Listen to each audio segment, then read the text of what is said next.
അസ്സലാമു അലൈക്കും വറഹ്മത്തുള്ളാഹി വബറകാതുഹു. ഖുർആൻ പഠനം സൂറത്തുൽ ആദിയാത്ത് 11-ാമത്തെ സൂക്തം. അഊദു ബില്ലാഹി മിനശ് ശൈത്വാനിർ റജീം. ബിസ്മില്ലാഹിർ റഹ്മാനിർ റഹീം. ഇന്ന റബ്ബഹും ബിഹിം യൗമഇദിൽ ഖബീർ. നിശ്ചയമായും അവരുടെ നാഥൻ അവരെ സംബന്ധിച്ച് അന്ന് സൂക്ഷ്മമായി അറിയുന്നവനാണ്. ഇന്ന തീർച്ചയായും റബ്ബഹും അവരുടെ നാഥൻ ബിഹിം അവരെ സംബന്ധിച്ച് യൗമഇദിൻ ആ ദിവസത്തിൽ ലഖബീർ നന്നായി അറിയുന്നവൻ തന്നെയാണ്.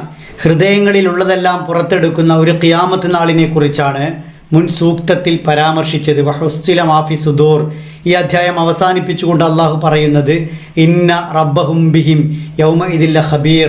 നിശ്ചയമായും അവരുടെ നാഥൻ അവരെ സംബന്ധിച്ച് അന്ന് അതിസൂക്ഷ്മമായി അറിയുന്നവനാണ് എന്നാണ്.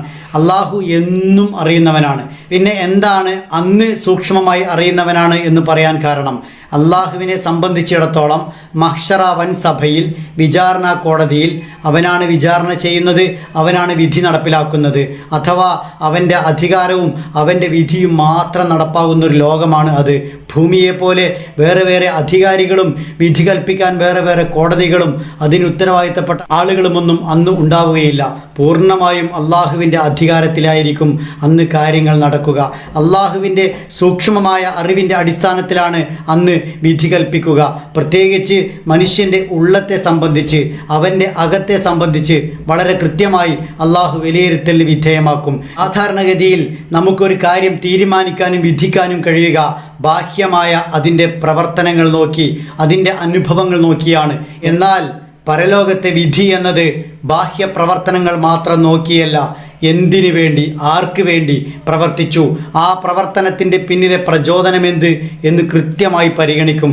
ഭൂമിയിലും മനുഷ്യരെ സംബന്ധിച്ചിടത്തോളം വെറും പ്രവർത്തനങ്ങളല്ല, പ്രവർത്തനത്തിൻ്റെ പിന്നിൽ എന്താണ് പ്രചോദനമായത് എന്ന് പരിഗണിക്കാറുണ്ട്. ആ പ്രവർത്തനം മനഃപൂർവ്വമല്ല, ഉദ്ദേശപൂർവമല്ല എന്ന് തെളിഞ്ഞാൽ എന്താണോ ആ ചെയ്തിക്കുള്ള ശിക്ഷ അല്ലെങ്കിൽ രക്ഷ അത് നൽകാറുമില്ല. ഉദാഹരണമായി, ഒരാൾ ഉറങ്ങിക്കിടക്കവേ കട്ടിലിൽ നിന്നും താഴേക്ക് വീഴുന്നു. താഴെ മറ്റൊരാൾ കിടക്കുന്നുണ്ടായിരുന്നു. അയാളുടെ മുകളിലേക്ക് വീണപ്പോൾ അയാൾ സന്ദർഭവശാൽ മരിച്ചു. മറ്റുള്ള കൊലപാതകികളെ പോലെ ഈ വീണ മനുഷ്യനെ പരിഗണിക്കാറില്ല. മനഃപൂർവ്വമല്ലാത്ത നരഹത്യ എന്ന വിഷയത്തിലാണ് അയാളെ കൈകാര്യം ചെയ്യുക. കാരണം അയാൾ ഒരിക്കലും കൊല്ലാൻ ഉദ്ദേശിച്ചിട്ടില്ല, ഒരു മനുഷ്യജീവൻ ഹനിക്കാൻ ഉദ്ദേശിച്ചിട്ടില്ല. അപ്പോൾ സാധ്യമാകുന്നത്ര ഭൂമിയിൽ തന്നെയും ലക്ഷ്യങ്ങളും പ്രചോദനങ്ങളും എന്ത് എന്ന് പരിഗണിക്കാറുണ്ട്. പക്ഷേ ഇതൊന്നും പൂർണ്ണമായും സാധ്യമേയല്ല ഭൂമിയിൽ. ഇതൊന്നും 100% ഭൂമിയിൽ നടക്കുകയില്ല. പലരുടെയും പ്രവർത്തനത്തിൻ്റെ പ്രചോദനം എന്തെന്ന് നമുക്കറിയുകയുമില്ല.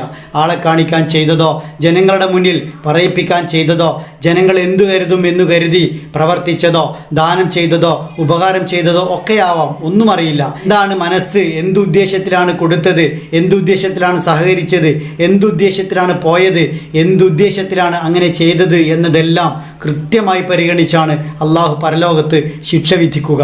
രക്ഷയും അങ്ങനെ തന്നെയാണ്.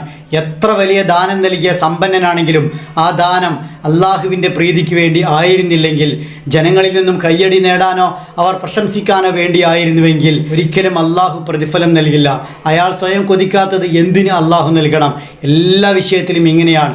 അള്ളാഹു ഖബീറാണ്, അതിസൂക്ഷ്മമായി അറിയുന്നവനാണ്. അതിൻ്റെ അടിസ്ഥാനത്തിലാണ് അവൻ പ്രതിഫലം നൽകുക.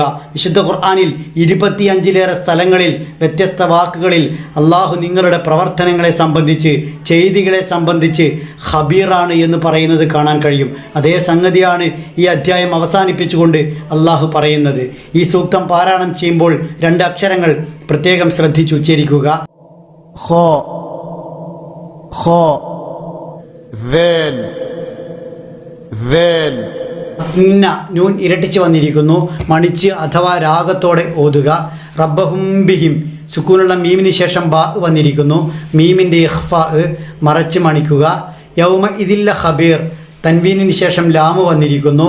സുക്കൂനുള്ള നൂനിനോ തൻവീനിനോ ശേഷം ലാമ് റാ എന്നീ അക്ഷരങ്ങളിൽ ഏത് വന്നാലും അവിടെ ഒട്ടും മണിക്കാതെ കൂട്ടിച്ചേർത്ത് ഓതണം. ഇദ്ഗാം ബിലാ ഗുന്ന. ഇന്ന റബ്ബഹും ബിഹിം യൗമഇദിൽ ലഖബീർ. ഇന്ന റബ്ബഹും ബിഹിം യൗമഇദിൽ ലഖബീർ. അല്ലാഹു സുബ്ഹാനഹു വ തആല നമ്മെ അനുഗ്രഹിക്കുമാറാവട്ടെ.